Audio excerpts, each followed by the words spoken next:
नमस्कार, स्वागत है आपका डॉक्टर साहिब में और मैं हूं आपके साथ श्रुति। और इस वक्त मेरे साथ मौजूद हैं बिहार के जाने माने फिजिशियंस डॉक्टर एस.के. डिडवानिया। तो डॉक्टर साहब, बहुत बहुत स्वागत है आपका हमारे चैनल में। धन्यवाद।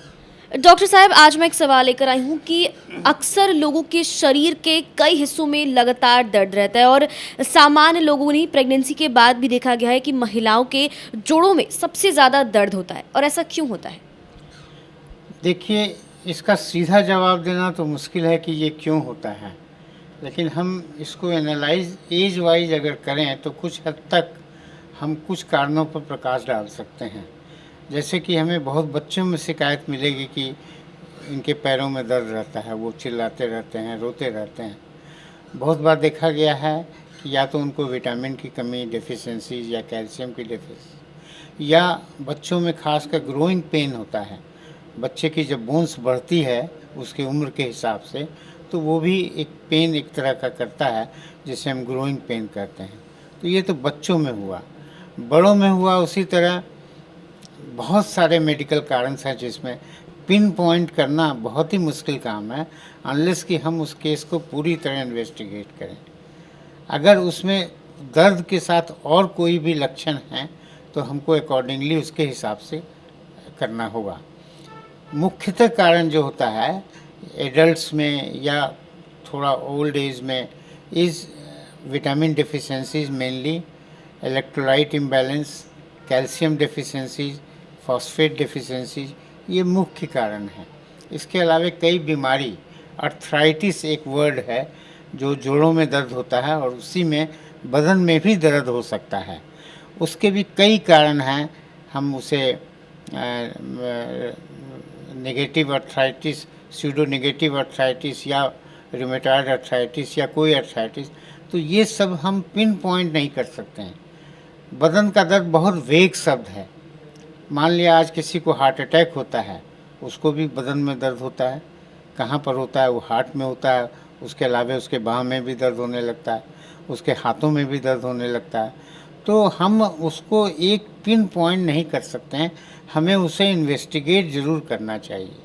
हम ये कर सकते हैं कि इनिशियल केसेस में अगर और कोई सिम्टम नहीं हो तो हम उसे विटामिन, कैल्शियम, ये सब सप्लीमेंट या अच्छा फूड दे के देख सकते हैं। लेकिन अगर उससे नहीं होता है तो उसके सहारे हम नहीं रह जाएं और उसे पूरी तरह इन्वेस्टिगेट करके तब अकॉर्डिंगली हम ट्रीट करें। डॉक्टर साहब, कई बार आपने बताया कि जो दर्द जो होता है वो सामान्य दर्द होता है, लेकिन ऐसा होता है कि कई बार जो महिलाएं हैं, जो प्रेग्नेंट महिलाएं खास तौर पर, प्रेगनेंसी के बाद उनके जोड़ों में सबसे ज़्यादा दर्द होता है। मतलब जो शरीर के हर जोड़े होते हैं, अगर बात करें एल्बो की, बात करें नी की, तो सबसे ज़्यादा पेन होता है। तो उस स्थिति में क्या करना चाहिए?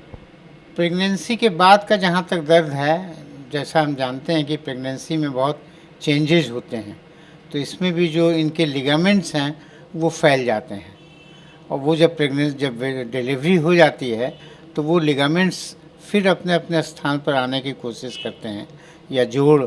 इन सबों में ये प्रेगनेंसी का आफ्टर इफ़ेक्ट होता है।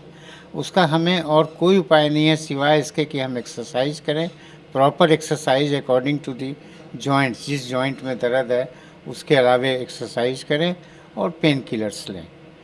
यूजुअली हम लोग देखते हैं कि प्रेगनेंसी के बाद ऐसा हम लोग एडवाइस भी करते हैं कि भाई आप 7 दिन 10 दिन तक पेन किलर लेते रहिए। बात करें अगर किसी और, क्या जोड़ों का दर्द, शरीर में लगातार दर्द होना किसी और समस्या को भी बढ़ावा दे सकता है? एकदम पूरी तरह। इसलिए हमने कहा ना कि जब तक हम उसको पूरी तरह इन्वेस्टिगेट नहीं करेंगे तब तक हम उसके बारे में नहीं बता सकते हैं कि ये किस तरह का दर्द है। वो मामूली भी हो सकता है, वो बहुत दिक्कत वाला, मेलिग्नेंसी में भी जब बहुत बढ़ जाती है मेलिग्नेंसी, तो वो उसको हम लोग कहते हैं कि वो बोन में चला जाता है मेलिग्नेंट टिश्यू, उसके चलते काफ़ी पेनफुल कंडीशन हो जाती है। इसलिए हमें उसको लाइटली नहीं लेना चाहिए। ऑलवेज हमें समझना चाहिए कि हम मरीज़ को क्या ट्रीट कर रहे हैं। जब तक हम उसको इन्वेस्टिगेट नहीं करेंगे हम स्थिति में नहीं हैं कि पूरी तरह कह सकें कि ये दर्द मामूली है या किसी बीमारी के चलते है या सीरियस स्थिति में पहुंच चुका है। तो बहुत बहुत शुक्रिया डॉक्टर साहब, जो आपने सारी जानकारी बताई है उसके लिए। धन्यवाद। उम्मीद करती हूँ डॉक्टर साहब ने जो सारी जानकारी बताई है आपने उन्हें ठीक से सुना और समझा होगा। अगर आप इस वीडियो को फेसबुक पर देख रहे हैं तो पेज को लाइक करें, यूट्यूब पर देख रहे हैं तो चैनल को सब्सक्राइब करें। डॉक्टर साहब से आपके क्या सवाल हैं हमें कमेंट कर या मेल बॉक्स के माध्यम से आप बता सकते हैं। वीडियो देखने के लिए आपका शुक्रिया।